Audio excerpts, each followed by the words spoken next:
Good morning, everyone, and you're very welcome to this webinar today on the Organic Capital Investment Scheme. This scheme is one of a number of schemes under the TAMS umbrella. The scheme, and they're currently being rolled out. So the Organic Capital Investment Scheme was opened in April and is now open for applications. So just to let you know, this session is being recorded, and if for any reason you can't stay for the full session, it'll be available on the department's website. And if you have any technical difficulties, and we had a few here ourselves over the last 20 minutes, and just put them in the chat there, and we'll endeavour to deal with them. And if you have any questions, and I'm sure there is many, just put them in the chat, and in the question and answer session at the end, we will excuse me, Kevin, I'm sorry to interrupt, but I would, if you ask the attendees to put their questions into the question section rather than the chat can be directed at individuals, and people organising on it, panelists won't be able to see them unless they get put into the question section rather than the chat. Do not put them in the chat. Okay, okay. Apologies. No, that's fine. And attendees, you've heard that. So put your questions in the questions area, and they will be dealt with at the end of the session. So firstly, I just want to give you an overview of the organic farming scheme. Now, I appreciate this webinar is on the Organic Capital Investment Scheme, but just to make people aware, to be eligible for the 60% grant under the Capital Investment Scheme, you must be a participant in the Organic Farming Scheme. If you're not a participant in the Organic Farming Scheme, you'll be entitled to a 40% grant under the Organic Capital Investment Scheme. So at the moment, there's over 4,000 organic farmers in Ireland. Over 2,000 commenced organic in January of this year, and all eligible applications have received approval. So basically, if you're one of those farmers that have received approval into the OFS, you are entitled to a 60% organic capital investment rate. The Organic Farming Scheme is a 5-year contract, and all your land parcels must be declared on BIS. So the BIS application is closing on the 29th of May. So if you're in the Organic Farm Scheme, you must have declare your lands on the BIS before that date. And again, the Organic Farm Scheme is planned to be open again at the end of this year. So eligibility for the Organic Farming Scheme, you must be an active farmer. You must be registered with and approved by an organic control body. You must hold an organic license, and as I said, declare all your lands in your name on BIS. And an important element of the Organic Farming Scheme is the completion of the organic training course, which is a 25-hour course that is run by both Teagasc and NOTS. So if you're in the Organic Farming Scheme, or if you're considering joining the Organic Farming Scheme, you must do this course. It is an eligibility criteria. And also, it's very important. It really shows you what goes on an organic farm. The ins and outs, what is required, and it's even for someone who would only maybe considering, it is very important and is very worthwhile. So that I just wanted to re-emphasize the importance of that the 60% grant in the organic capital is available only to those that are in the Organic Farming Scheme, or that have received approval into the Organic Farming Scheme. So now we'll hand you over to Martin Bourke. Martin is from Teagasc, and he is going to outline some farmer case studies. Okay, over to you, Martin. Thanks, Kevin. Okay, good morning, everybody. And yeah, so rather than me put up slides about these farms, I had the pleasure of going out to 2 organic farmers in the last week. And I'd like to thank the 2 of them, Pat Booth in County Laois, and I'd like to thank Janet Power and Jenny Watkins just outside Bunclody there in Wexford. And so the idea is there's 2 5.5-minute videos from each farm, and it just shows you how both farms have benefited from TAMS funding through the OCA scheme over the years and what they might intend to do going forward. So Bart, if you'd like to start those videos there now. We're here today on the farm of Janet Power and Jenny Watkins at Gores Farm, and located just on the outskirts of Bunclody in County Wexford.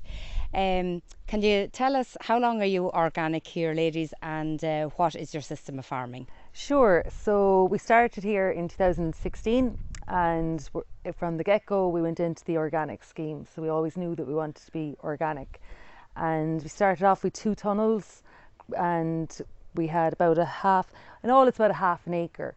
So we had the 2 tunnels and the outside growing area, and we specialised from then in salad production, and we also do some other leafy greens, selling them to retail. So that's the way that we have continued. We've scaled up a bit. We have 5 tunnels now and a little bit bigger growing area, but not much has changed really since we started in 2016. Very good. So we all know that horticulture enterprises are very labour intensive. So you have purchased some investment items with the and availed of the TAMS previously. Can you just give us a little overview of what you have got? Yeah, absolutely. So it was actually 2017. It was our first full year of production. We invested through the TAMS grant, the OCIS. We invested in a 2-wheel tractor, and we got the rotavator. We also at that time got the mulcher mower and rotary plough. So it's a 2-wheel tractor. It's a BCS 740. It's quite well known in the market gardening, the scale that we're at, and it's a really, really useful machine for us. We'd use it all the time. So it's very important in our system, really. Okay. And the implements you got with that tractor, then the rotary? Yeah. So the rotavator, it's a standard rotavator that suits our beds. Our beds are 75 centimeters or 30 inches. So the rotavator is fit for that. And then another very useful bit of kit that we got with it was the mulcher mower. So that will basically flail and cut down any green manures that we grow, or brassicas, for instance, like we have behind us here. Eventually, we'll be able to chop them down, and then we're able to, mulch the ground with that, or we can add it to our compost as well. So fertility building is hugely important. Yeah. So this is the BCS 740. So this is the flail mower, and we have the quick release coupling here. So all of the implements that we get are fitted with the quick release coupling, so that it's really easy to change over. And this is the rotavator, and we later on added this precision depth roller. So this is handy. We just do the very top of the bed, and we don't want to disturb the soil too much. And so it just gives it a nice tilt. And this is really handy. It's you take out the gear and you're able to turn these around. So some of the implements, they go in the back or they go in the front, depending on what they are. And yeah, so the rotavator, that would go behind here, and you would drive along behind it. And then I also got these wheel spacers, so they're very handy because all of our beds are 75 centimeters wide. So the the wheels then are on the paths, and they never go on the bed, so there's no compaction there. And also as well, when you're driving along, you can either put it to the left or the right, so you can walk on the path, and either depending on which you prefer or which suits the ground better. So yeah, it's really handy. So this is brilliant for our system because we grow green manures, and we usually Phacelia. Over the winter we might mulch it with this first, then throw down a little bit of soil or a little bit of compost, and then cover with Mypex, and then leave it for a while, take it up, and the beds are ready to plant into. So going, looking ahead, the new TAMS has been announced just in the last fortnight, and we're delighted to say that it's offering 60% grant aid for all organic farmers. So what are your plans for this year? Yeah, we've been looking at the new scheme, and one thing that we're looking into is getting a produce store. So, you know, when we started up here, we invested in, I suppose we kept like our investments to a minimum, so we have temporary structures, containers. So hopefully with this new scheme we'll have the opportunity of putting in a proper, you know, concrete base produce store. So that's a permanent structure. It'll be a permanent structure, yeah. Excellent. Yeah. And do you need planning permission for that, Janet? You do, yeah. So the scheme would be any structure like that, because it's permanent. You would need planning permission. So that's something that we'll be looking for an exemption on, you know. But that's something we'll be dealing with through the council, and we'll have that done and out of the way before we actually apply for the scheme.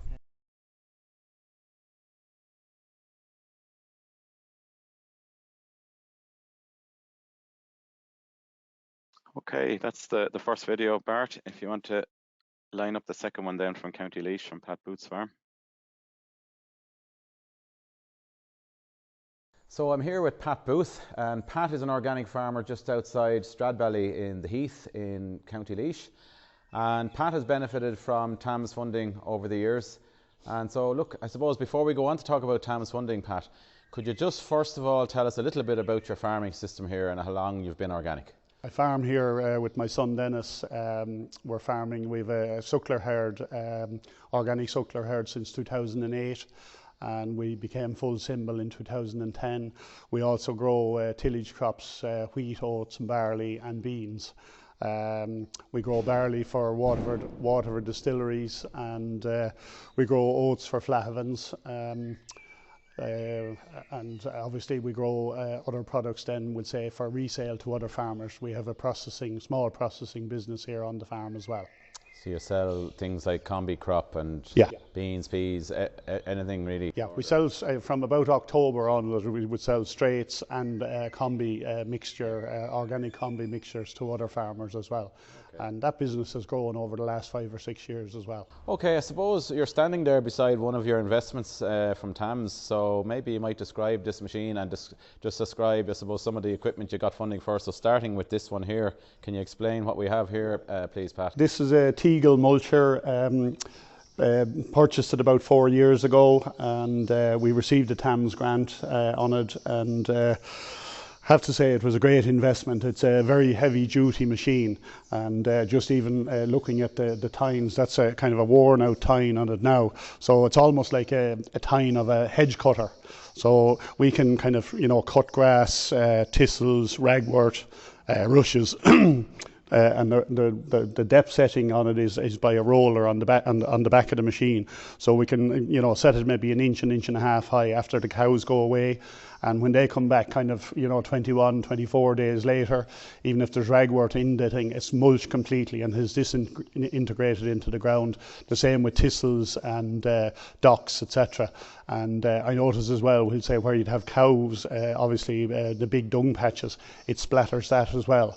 So when you come back kind of 3 weeks later, you know, almost like a kind of a topping of fertilizer between mulching all the stuff, and I find it fantastic for grassland. Yeah. And do you grow? You have cover crops as well on your farm, so you use it for mulching the cover crop? Even before kind of catch crops were, I suppose, maybe grant aided, we were using catch crops, because obviously trying to keep nutrients on an organic farm are terribly important. We would have about 100 acres of spring crops, and we would nearly anything that's going to be sown into spring, we would keep that green over the winter with catch crops. Maybe we'll have a look at another investment you got through the TAMS scheme as well. And we have over here a 9-buck, a kind of a tined weeder. Maybe we'll just move over and we'll have a look at this one. This was our last purchase under TAMS. We bought it last October. Now it's only going to be used in the springtime, so it's really our first trials will be probably in a fortnight's time. It's mainly for spring crops. We find that the spring barley will have a lot of very soft weeds, you know, lamb's quarter, fat hen, red shank, and if we can knock those, we'll say, you know, when the corn is at 2 or 3 leaf stage, and maybe even go a second time with a tine weeder. This is a 12-metre machine. It's relatively new. My son basically had been doing a good bit of research, maybe watching farmers in England with these machines. We bought it in PJ Callan's 9-buck machine, so it's really going to be a trial and error, but we're hopeful. I have seen them working in Ireland, and you know, I'm hopeful that this will be successful in the spring crops this year. So as opposed to going in between the rows, this is actually going through the crop. It doesn't differentiate between the rows. Might do a bit of harm to the crop, as you say, but the idea is if it's not doing a certain bit of harm, the crop will recover. But the weeds, you're trying to take out the weeds when they're very young, like very young seedling weeds. Yeah. I suppose obviously the setting and the levels and the depths that you're doing and the speed as well. About 4 years ago, we bought a Hiva disc roller, and we put an air seeder on that, which we got TAMS grant aided for. We bought a tillage roller. It's a Hiva 6-metre roller, and when we're doing the spring work, normally kind of, you know, in inclement weather conditions, we'd have 2 ploughs ploughing, and we would roll in and level with the paddles on that particular roller. And obviously if ground conditions are good enough, then we'll roll in behind with that same roller minus the paddles. So we found that a good investment. I think we bought it about 4 years ago, and we got the TAMS grant aid on that. So look, yeah, you've gotten lots so far, I suppose, through TAMS, and under the OCAS scheme, what plans, I suppose, have you in the next year or two? Have you an investment in mind, what you might like to purchase? We have looked at some of the older inter-row cultivators for the like of bean crops. And that's something that, you know, obviously my son has been watching them online, and I know that there are a few coming into the country now. It's kind of, there's new innovations coming in all the time, both for conventional and for organic farmers. So we'd certainly be looking at maybe inter-row cultivator in the next couple of years.